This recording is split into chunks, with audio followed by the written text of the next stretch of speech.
Hey guys, स्वागत है आपका टेक्नोटेकी के एक और नए वीडियो में। तो आज मैं आपसे बात करने वाला हूँ Realme की X3 सुपर जूम स्मार्टफोन के बारे में, जो कि अभी हाल ही में यूरोप में लॉन्च हुई है और शायद इंडिया में भी लॉन्च होगी। मे बी ये किसी और मॉडल के नाम से लॉन्च हो या फिर इसके स्पेसिफिकेशंस चेंज हो, खैर वो तो बात की बातें हैं। तो सबसे पहले बात करते हैं इस स्मार्टफोन के बारे में, देखते हैं यहाँ पे क्या है स्पेक्स, क्या है प्राइस और क्या यहाँ पे Realme ऑफर कर रहा है बाहर की कंट्रीज में इन कंपैरिजन टू इंडिया। तो सबसे पहले बढ़ते हैं इस फ़ोन के स्पेसिफिकेशंस की ओर। तो यहाँ पे इस फ़ोन में आपको मिलता है स्नैपड्रैगन का 855 प्लस प्रोसेसर, जो कि एक 7 नैनोमीटर पे बेस्ड प्रोसेसर है। ये जो प्रोसेसर है ये फ्लैगशिप प्रोसेसर है स्नैपड्रैगन की तरफ से, और इसके साथ यहाँ पे आपको एड्रीनो का 640 GPU मिल जाता है। अब यहाँ पे बात करते हैं रैम और स्टोरेज की। तो यहाँ पे रैम और स्टोरेज दो अलग अलग वेरिएंट्स में आपको अलग अलग तरीके के मिल जाते हैं। जो पहला वेरिएंट है उसमें आपको 128 GB की स्टोरेज मिलती है और 8 GB की रैम मिलती है। जो दूसरा वेरिएंट है वहाँ पे आपको 256 GB की स्टोरेज मिलती है और 12 GB की रैम मिलती है। इन सब के साथ साथ यहाँ पे UFS 3.0 का भी सपोर्ट मिल जाता है। जो ऑपरेटिंग सिस्टम यहाँ पे आपको मिलता है वो है Android 10, जिसमें आपको Realme का UI मिल जाता है। अब बात करते हैं यहाँ पे इसके कैमरा सेटअप की ओर। तो यहाँ पे जो पहला कैमरा है, जो कि मेन कैमरा है, वो एक 64 मेगापिक्सल का सेंसर है, जहाँ पे ये एक वाइड लेंस है 26 नैनोमीटर का। इसके साथ साथ यहाँ पे जो हमें अपर्चर मिल रहा है वो है 1/1.76 माइक्रोमीटर का। दूसरा कैमरा यहाँ पे मिलता है 8 मेगापिक्सल का, जहाँ पे हमें जो अपर्चर है f1/3.4 का मिल जाता है। और ये एक टेलीफोटो लेंस है 124 नैनोमीटर का, जिसके साथ यहाँ पे ऑप्टिकल इमेज स्टेबलाइजेशन भी मिलता है और 5x जूम का भी ऑप्शन दिया गया है। अब ये जो 5x जूम है ये कितना ज़्यादा स्टेबल है ये तो फ़ोन आने के बाद ही पता चलेगा। जो तीसरा लेंस यहाँ पे हमें मिलता है वो है f2.3 का, जहाँ पे हमें 119 डिग्री का एक 16 नैनोमीटर का एक वाइड अल्ट्रा वाइड लेंस मिल जाता है।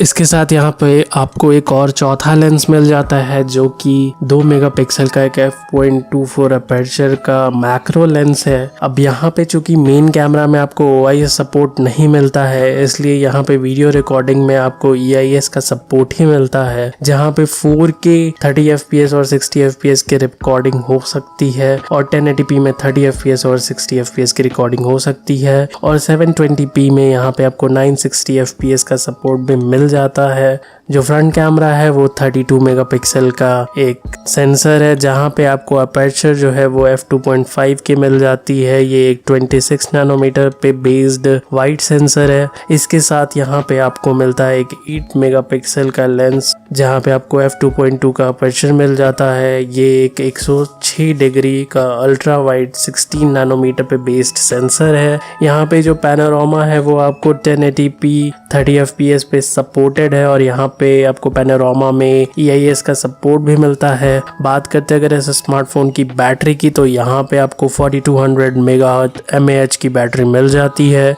फास्ट चार्जर यहाँ पे दिया गया है Realme की तरफ से, जो कि एक 30 वॉट्स का फास्ट चार्जर है, जहाँ पे Realme क्लेम करता है कि ये 55 मिनट्स में 100% चार्ज कर सकता है। जो फिंगरप्रिंट है वो यहाँ पे थोड़ा सा यूनिक है, या मैं बोलूँ कि कॉपी है एप्पल की, जहाँ पे आपको साइड में जो पावर बटन है उस पे फिंगरप्रिंट को माउंट कर दिया गया है। जो डिस्प्ले है यहाँ पे वो आपको एक LCD मिल रहा है। ये काफ़ी शॉकिंग है ऐसे स्पेसिफिकेशंस होना और एक LCD डिस्प्ले देना। खैर यहाँ पे जो साइज है वो है 6.6 इंचेस की। ये एक IPS LCD है। तो यहाँ पे जो स्क्रीन टू बॉडी रेशियो है वो है 84.7% का। जो रिफ्रेश रेट यहाँ पे आपको प्रोवाइड की जा रही है वो है 120 हर्ट्ज की। अब अगर मैं आपसे बात करता हूँ इस फोन की प्राइसिंग की, तो ये भी काफी शॉकिंग है, क्योंकि यूरोपियन मार्केट में इसकी जो प्राइसिंग है वो है 500 यूरोस की, जो कि बहुत ही ज़्यादा है। मैं अगर इसे INR में कन्वर्ट करता हूँ तो ये कहीं ना कहीं 42,000 के आसपास आता है, जो कि मुझे उतना वैल्यू फॉर मनी नहीं लगा। अब अगर मैं बढ़ता हूँ अपने पर्सनल ओपिनियंस की, तो भाई देखो इस फ़ोन में जो कॉन्स है वो काफ़ी सारे हैं। सबसे पहला कॉन मुझे लगता है यहाँ पे डिस्प्ले का, क्योंकि आप एक IPS LCD पैनल में भी 120 हर्ट्ज का रिफ्रेश रेट दे देते हो, तो जो क्वालिटी है वो बहुत ही ज़्यादा डिफ़र नहीं कर सकती है। अब अगर मुझे आपको ये एक्सप्लेन करना है तो मैं आपको बोलूँगा कि आप एक पुरानी टीवी उठाओ या फिर आप 2009 या 10 के जो डिस्प्लेज आते थे, मॉनिटर आते थे, उनमें आप कितना भी अच्छा सिस्टम जोड़ लो या कितने भी अच्छी ग्राफिक्स कार्ड लगा लो, जो डिस्प्ले की आउटपुट है वो उस लेवल की नहीं हो सकती है जो कि आजकल के डिस्प्लेस की आउटपुट होती है। और यहाँ पे फिंगरप्रिंट सेंसर जो है वो थोड़ा और बेटर हो सकता था। ये बोला जा रहा है कि जो फिंगरप्रिंट सेंसर है वो उतना कंफर्टेबल नहीं है यूज़ करने में, क्योंकि जो फ़ोन का साइज़ है वो 6.6 इंचेस का है। जहाँ पे अगर मैं आपसे बात करता हूँ एप्पल की, तो जो स्पेशल एडिशन 2 लॉन्च हुआ है वो काफ़ी छोटा फ़ोन है, तो वहाँ पे वो थोड़ा कंफर्टेबल बैठता है। लेकिन यहाँ पे अगर डिस्प्ले फिंगरप्रिंट स्कैनर होता तो वो ज़्यादा बेटर होता। अगर बात करता हूँ मैं आपसे कैमरा की, तो यहाँ पे कैमरा में सबसे बड़ा डिसएडवांटेज ये है कि आपने मेन सेंसर में OIS का सपोर्ट नहीं दिया है और आपने एक टेलीफोटो लेंस में यहाँ पे OIS का सपोर्ट दे दिया है, जिससे कि आप 5x जूम कर सकते हो। तो रियलिटी में डे टू डे लाइफ में हम सबको ही कोई स्पाई तो होते नहीं है कि भैया दूर से खड़े हैं और किसी को जूम करके कैप्चर कर लें, कुछ डेटा कैप्चर कर लें। तो ये उतना ज़्यादा वैल्यू फॉर मनी फीचर नहीं है और उतना ज़्यादा लोग इसे यूज़ भी नहीं करेंगे। तो ये भी एक ब्लंडर है कि आप मेन सेंसर में OIS नहीं दे रहे हो, जिसके कारण जो मेन चीज़ें हैं वो EIS पे आ रही है और EIS और OIS में काफ़ी ज़्यादा अंतर हो जाता है। अब चार्जिंग की अगर मैं आपसे बात करता हूँ तो यहाँ पे सिर्फ 30 वॉट्स का चार्जर ही प्रोवाइड किया गया है, जो कि ऑब्वियसली बेटर है रादर देन एक नॉर्मल चार्जर। लेकिन इस प्राइस पॉइंट में दूसरी कंपनीज इससे बेटर चार्जर प्रोवाइड कर रहे हैं और ज़्यादा बेटर चीज़ें प्रोवाइड कर रहे हैं यहाँ पे।